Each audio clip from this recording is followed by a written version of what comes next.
نو میں سے پہلا قول یہ ہے ان کلام اللہ تعالیٰ ہوا ما یفیض علی النفوس من المعانی، کہ اللہ تعالیٰ کا کلام وہ معانی ہیں کہ جو انسان کے دل میں جو ہے بطور فیضان کے جاری ہوتے ہیں، اما من العقل الفعال، بعض کے نزدیک یا تو عقل فعال سے وہ معنی جو ہے انسان کے دل میں پیدا ہوتے ہیں، یا اس کے علاوہ کسی اور ذریعے سے۔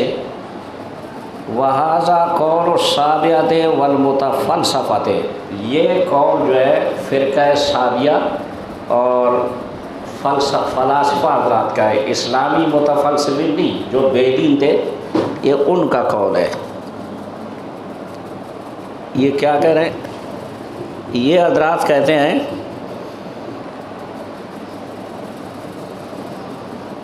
کہ جو معنی ہمارے دل میں پیدا ہوتے ہیں، جو معنی، مضامین، مفاہیم، سمجھ آ رہا ہے؟ اصل میں اللہ کا کلام یہی ہے۔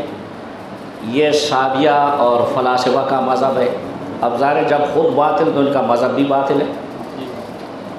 وثانیہ انہ مخلوق، اور دوسرا قول یہ ہے کہ کلام اللہ تعالیٰ جو ہے اللہ تعالیٰ کی مخلوق ہے اور اللہ کی ذات سے منفصل ہے، اللہ کی ذات سے۔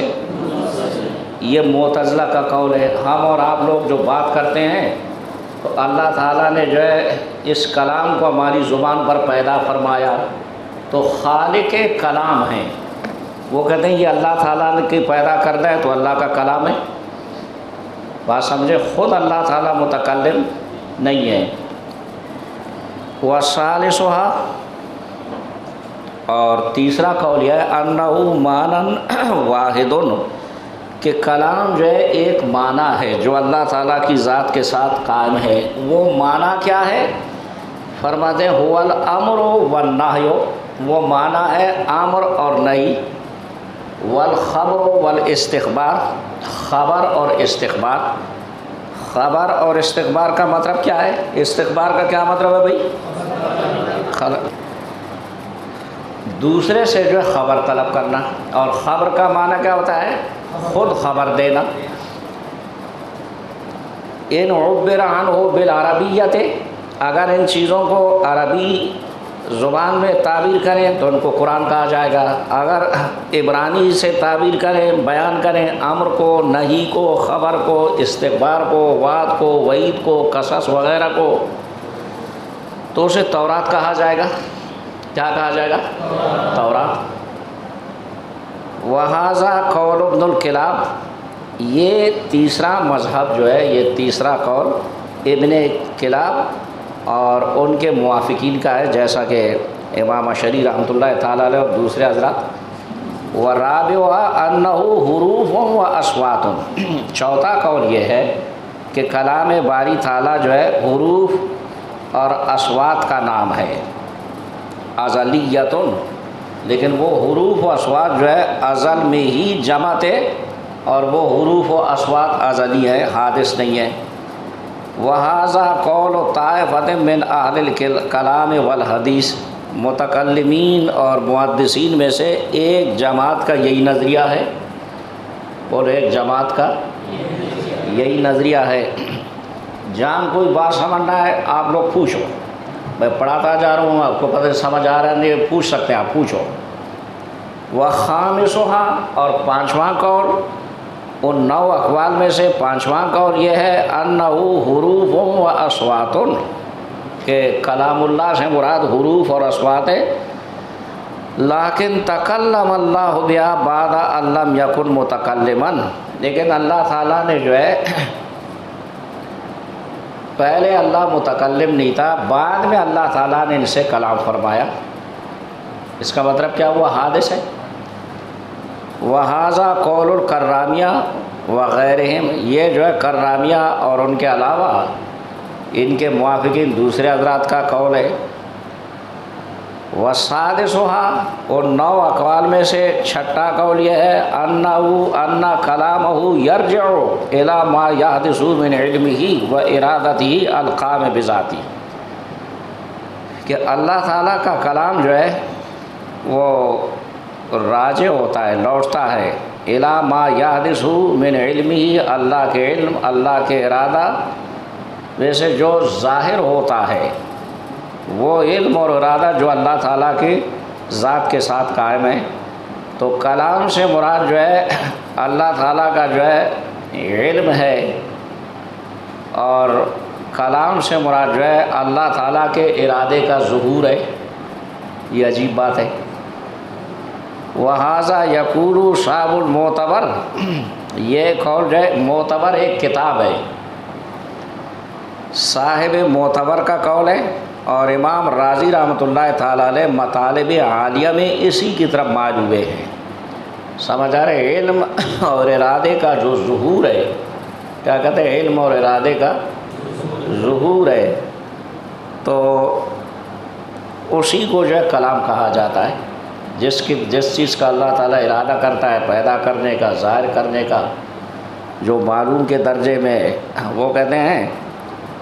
اور کلام باری تعالیٰ سے مراد جو یہی متعلقات ہیں۔ وَالسَّابِعُ أَنَّ كَلَامَهُ يَتَضَمَّنُ مَعْنًى قَائِمًا بِذَاتِهِ، ساتواں قول ان 9 اقوال میں سے یہ ہے کہ اللہ تعالیٰ کا کلام جو ہے وہ متضمن ہے ایسے معنی کو جو کہ اللہ کی ذات کے ساتھ قائم ہے۔ ہوا ما خلقہ فی غیرہ، وہذا کو، اچھا وہ معنی کون سا ہے؟ کہتا ہے وہ معنی وہی ہے، اچھا اس کو اللہ تعالیٰ نے جو ہے غیر میں پیدا نہیں فرمایا۔ ہوا ما خلقہ فی غیرہ، وہ اللہ تعالیٰ کی ذات کے ساتھ ہی قائم ہے، وہ معنی غیر میں نہیں پایا جاتا۔ وہذا قول ابی منصور الماتریدی، یہ شیخ ابو منصور الماتریدی رحمۃ اللہ تعالیٰ علیہ کا قول ہے۔ تو اب معنی قائم بذات ہی یہ اللہ تعالیٰ کا کلام ہے، تو کلام نفسی ہوا۔ سمجھ آ رہا ہے؟ جیسا پیچھے سے جو ہم بحث پڑھتے ہوئے آ رہے ہیں۔ وَالثَّامِنُهَا، اور ان 9 اقوال میں سے 8واں قول یہ ہے انہ مشترک بین المعنی القدیم القائم بالذات، کہ کلام باری تعالیٰ جو ہے یہ مشترک ہے اس معنی کے درمیان جو کہ قدیم ہے، بالذات ہے، قائم بالذات ہے، وبین ما یخلق فی غیرہ، اور اس معنی کے درمیان کہ جس کو اللہ تعالیٰ دوسروں میں پیدا کرتا ہے، یعنی اصوات وغیرہ۔ سمجھ آ رہا ہے؟ یہ کہتے ہیں کہ کلام باری تعالیٰ مشترک ہے، انسان جو کچھ بولتا ہے یہ بھی کلام باری تعالیٰ، جو معنی اللہ قدیم جو اللہ کی ذات کے ساتھ قائم ہے وہ بھی کلام اللہ۔ وہذا قول ابو المعالی، یہ ابو المعالی اور ان کے متبعین کا قول ہے۔ کل تو ملا علی قاری فرماتے ہیں والاظہر ان المعنی الاول حقیقت والثانی مجاز، یعنی جو معنی اللہ تعالیٰ کی ذات کے ساتھ قائم ہے اور قدیم ہے اس کو کلام اللہ کہا جاتا ہے، تو کہتے ہیں وہ حقیقتاً کلام اللہ ہے۔ وہ کیا ہے؟ اور اللہ تبارک و تعالیٰ اصوات کو، حروف کو جو دوسروں میں پیدا فرما دیتا ہے جس سے ہم لوگ کلام کرتے ہیں، یہ مجازاً کلام ہے، یعنی مخلوق ہونے کے اعتبار سے پھر یہ کلام ہے، حقیقتاً کلام وہ ہے جو اللہ تعالیٰ کی ذات کے ساتھ قائم ہے۔